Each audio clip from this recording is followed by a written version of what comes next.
Half a century ago, Vietnam was in a state of desolation.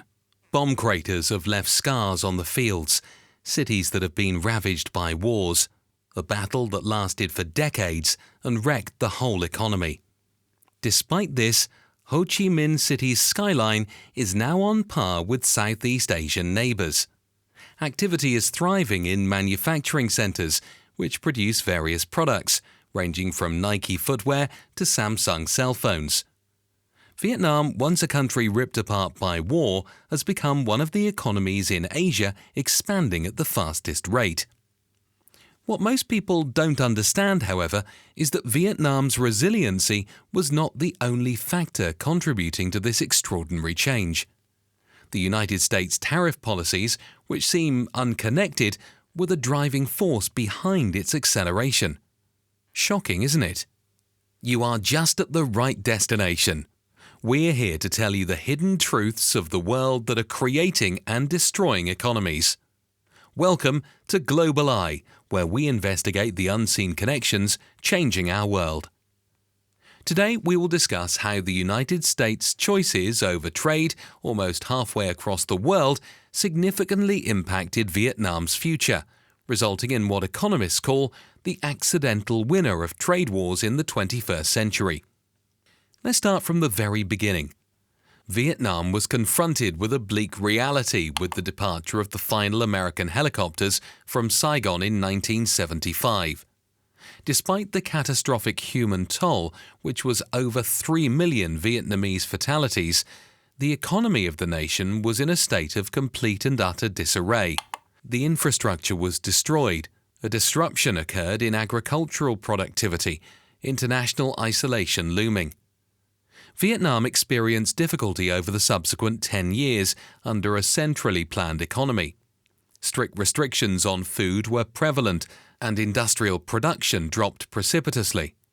Inflation increased astoundingly by 700% by the middle of the 1980s.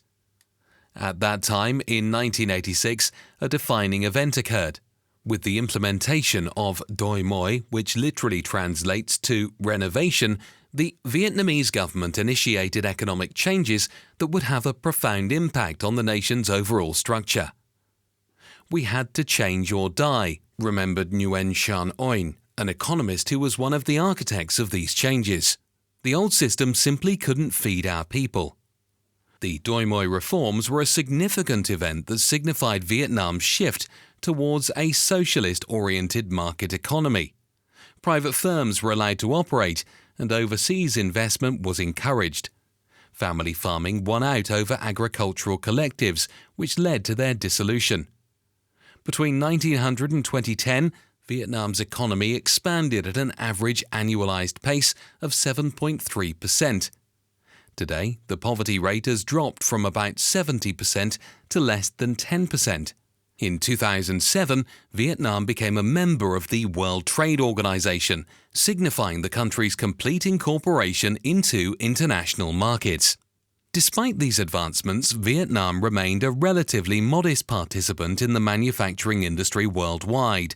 As late as 2010, the nation's export economy was mainly centered around agricultural items, such as rice and coffee, in addition to some textiles and minimal assembly actions.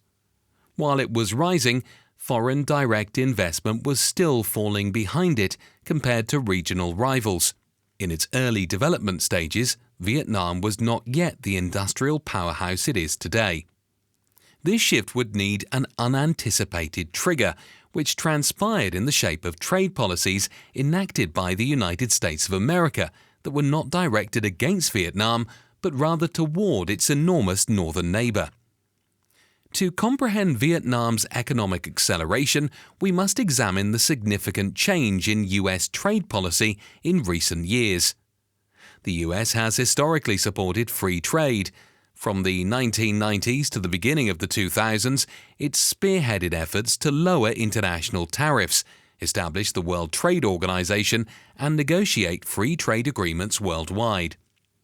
As worries about manufacturing job losses and China's growing economy might have increased in the 2010s, this strategy started to shift.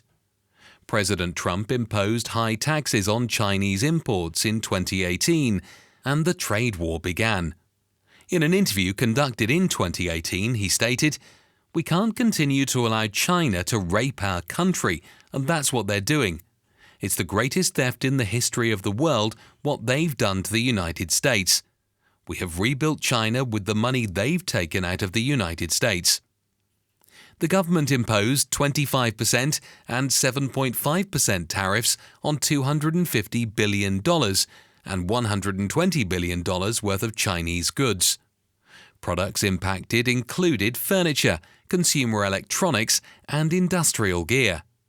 Even when the government changed, these levies mostly stayed the same. President Biden kept most of the tariffs on Chinese imports in place, even if he changed certain parts of Trump's trade policy. In a 2021 statement, he acknowledged that the competition with China is going to be intense and that tariffs were leverage in this struggle. In reality, tariffs increased in several industries. In May 2023, the Biden administration increased duties on several Chinese goods, including semiconductors, from 25% to 50%, solar cells from 25% to 50%, and electric cars from 25% to 100%. These choices have an effect that goes much beyond the United States borders. These tariffs, which were intended to put pressure on China and rebalance trade, had a domino effect that resulted in both losers and unanticipated winners for the world economy. And perhaps no country benefited more than Vietnam. At that point, the US helped Vietnam intentionally or unintentionally. On the contrary, it also gave Vietnam a huge hit. March 9, 2025, with a tariff of 46%, the US has just launched an economic bomb on Vietnam. The price of Nike sneakers skyrocketed overnight. Apple rushed to reschedule manufacturing, and 500,000 factory workers in Vietnam face the prospect of losing their jobs. But why is Vietnam being targeted? Is it Trump's 4D chess strategy or a historic error of judgment? And who benefits and who suffers? To understand this, we need to go backward a little to see why this tariff is so painful. To the year 1975. The country was in ruins, bomb craters, Agent Orange, zero industry. Now we're in 1986. Doi Moi is Vietnam's new capitalist system. The economy takes off like a rocket. Clinton lifted the 20-year ban in 1995. Out of nowhere, Vietnam might reach the 300 million customers in the United States. A commercial revolution was about to unfold. For Vietnam, the bilateral trade agreement of 2001 was a lifeline. A reduction in the US taxes on Vietnamese imports from 40% to 3% was accompanied by granting the most favored nation designation. However, there was a stipulation. Vietnam was bound to adhere to American regulations. Yet, the real revolutionary favor? The trade war by President Trump against China. Exports to the US shot up from $1.1 billion in 2001 to $100 billion in 2024. What was the outcome? As of now, Vietnam is the United States' 8th largest commercial partner. Made in Vietnam is imprinted on Nike sneakers, Samsung smartphones, and even on Starbucks beans. All of a sudden, giant companies like Nike and Apple wanted a China plus one approach, and Vietnam came out on top. The US-Vietnam trade surplus reached $123 billion by 2024, more than Mexico, Japan, or even Germany. At that point, Trump launched his tariff hammer. It was April 2, 2025. The Trump administration has imposed the most enormous duty on Vietnamese imports since the 1930s Smoot-Hawley tariffs at 46%. What are the goals? The precise industries that made Vietnam rich. Clothing. 13.5% of Vietnam's exports include t-shirts and jeans. Footwear. This is where 50% of Nike's and 30% of the Adidas shoes are manufactured. Technology. Do you have a Samsung phone or an iPad? Vietnam is the country that creates it for you. It was a terrifying situation for Vietnam and the worst trading day for the stock market in 20 years. The Prime Minister convened an urgent meeting. Meanwhile, they offered a last-ditch compromise in private. We drop all tariffs on US goods. However, Trump doesn't even flinch. Again, the question is, why Vietnam? The stated justification given by Trump is that they're cheating us with a $123 billion surplus. But look closer. The true focus is on China. Some in the United States see Vietnam as a backdoor for Chinese imports. The reality, however, is that Vietnam despises China. Confiscation of the South China Sea has resulted in a long-standing conflict. They've fought wars over it, yet their economies are glued together. 60% of Vietnam's raw materials come from China. What a cruel irony! China may benefit from these levies. What happens when factories go from Vietnam? Is it time to go back to China again? Alternatively, more expensive countries like India and Mexico will likely participate in their A-game. In all ways, you will be the one ending up paying more. What nobody is telling you, however, is that this has nothing to do with Vietnam at all. It's about China, it's about Trump, and whether you realize it or not, it's about your wallet. According to Trump, Vietnam has been very unfair to the United States. He claimed that he's offering them a discount of 46% tariffs as they're charging the US 90%. The immediate blow? Electronics and textiles account for 80% of exports. But Vietnam's hidden weapon was constantly being on guard and preparing its plans for the future.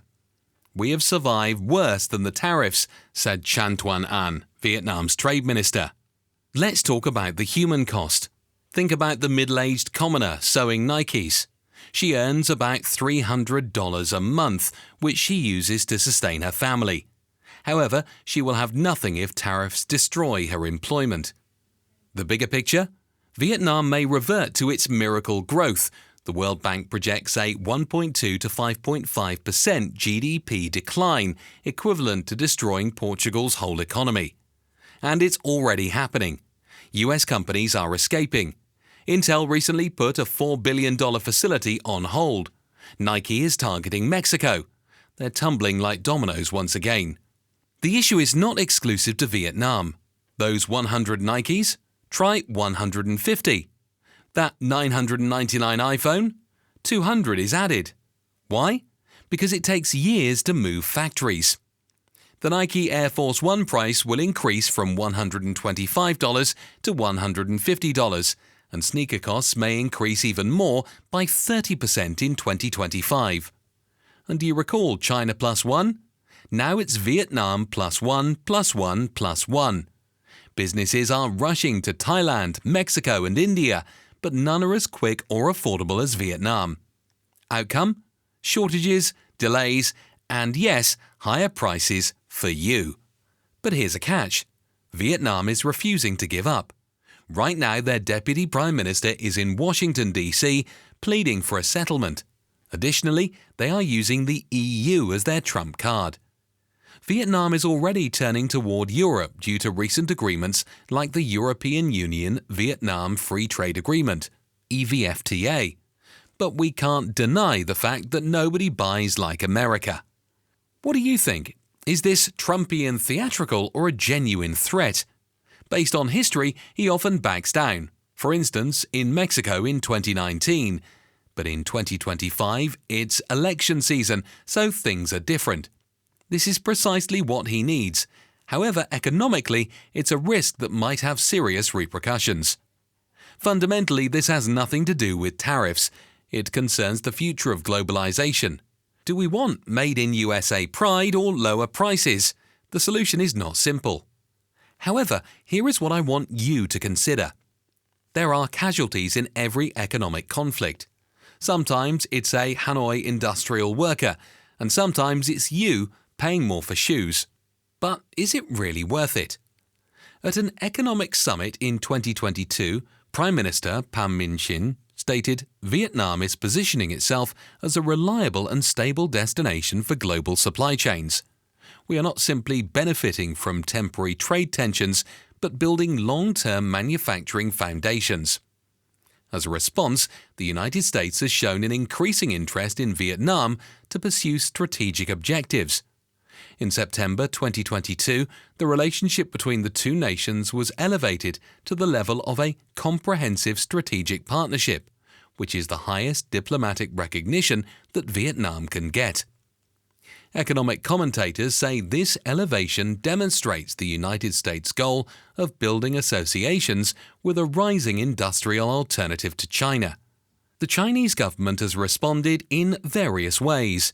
The United States' application of tariffs surged Chinese direct investment in Vietnam by 30% in the 3 years that followed. This strategic move enabled Chinese businesses to continue accessing markets in the United States by selling made-in-Vietnam goods. This resulted in worries over transshipment, which is the practice of minimizing the processing of Chinese products in Vietnam to avoid tariffs. On a regional scale, Vietnam's achievements have inspired nations to follow policies comparable to Vietnam's. To create a competitive environment for industrial investment, Cambodia, Thailand and Indonesia have all established laws expressly aimed at firms looking to diversify their operations originating from China. These intricate reactions shed insight into how the United States' tariff policies have changed Vietnam and geopolitical calculations across Southeast Asia. Looking forward, many significant concerns about the long-term sustainability of Vietnam's industrial boom emerge. Firstly, will Vietnam be able to maintain its competitive advantage? Emerging industrial centers like India and Indonesia seriously threaten Vietnam's present advantages, such as cheap labor and privileged market access. At the same time, automation risks diminishing the labor cost advantages that have attracted firms. Dr. Nguyen Duc Thanh of the Vietnam Institute for Economic and Policy Research observes, Vietnam's next challenge is moving up the chain value. We cannot compete on labor costs forever. Our future depends on developing higher-skilled manufacturing and services. Additionally, what effects may future U.S. trade policies have on Vietnam? Vietnam is subject to trade scrutiny of its own, even though it has profited from tariffs aimed at China. As Vietnam's market share increased, certain U.S. businesses demanded tariffs off Vietnamese imports, and the U.S. Treasury labeled the country a currency manipulator in 2020. While Vietnam's trade imbalance with the U.S. was less than China's, it was still substantial, enough to garner political attention in 2023, reaching almost $90 billion. Thirdly, how can Vietnam ensure that its economy grows sustainably? Rapid industrialization is putting a lot of pressure on society and the environment. Outpacing infrastructural improvements, Vietnam's power consumption has been increasing 10% each year. Communities near industrial zones are increasingly worried about water contamination. Vietnam's government paradigm is confronted with possibilities and threats. The country's stability has attracted investors worldwide thanks to its one-party political system. However, concerns about corruption and transparency in long-term governance continue to plague the country. Despite these obstacles, the majority of specialists continue to have a positive outlook on Vietnam's future. Once the initial tariff stimulus wears off, the supply linkages and knowledge building up in Vietnam's industrial ecosystem can maintain themselves. The history of Vietnam is unsurpassed, from Agent Orange to iPhones. It is now confronted with a tariff wall of 46%. Remember that this country outlasted America, China, and France. Its key ingredient? Adapt or die. Will Vietnam replace China as the next China plus one for international supply chains? Trump's tariffs may spark a new wave of economic patriotism. One thing's certain, Vietnam isn't just a player in this high-stakes game. It's rewriting the rules. If you found this in-depth look into international finance interesting, please subscribe, like and share the video. Please share your thoughts below. Should the United States reconsider its tariff policy? Is Vietnam the true trade villain? Please subscribe to the channel and let us know what you think the future holds for Vietnam.